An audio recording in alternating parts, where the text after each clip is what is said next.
अस्सलाम वालेकुम। एस मैं ਤੁਹਾਡੀ बड़ी शुक्रगुजार हाँ। ਤੁਹਾਡੇ हर महीने तरह मैनू होन भी 20,000 रुपया मिल गया। मैं ਤੁਹਾਡੀ बड़ी शुक्रगुजार हाँ। ਤੁਹਾਨੂੰ अल्लाह होर तरक्कियां ते बुलंदियां देवे।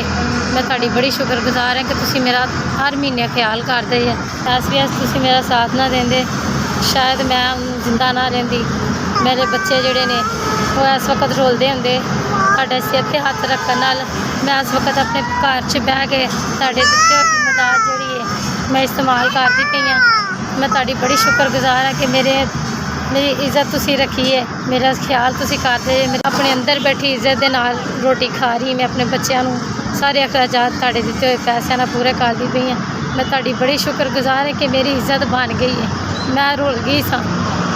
ਤੁਹਾਡੀ बड़ी शुक्रगुजार है कि तुसी मेरी मदद करदे पए जे। अल्लाह तुहानूं होर कामयाबियां तरक्कियां देवे। मैं ਤੁਹਾਡੀ बहुत शुक्रगुजार हाँ।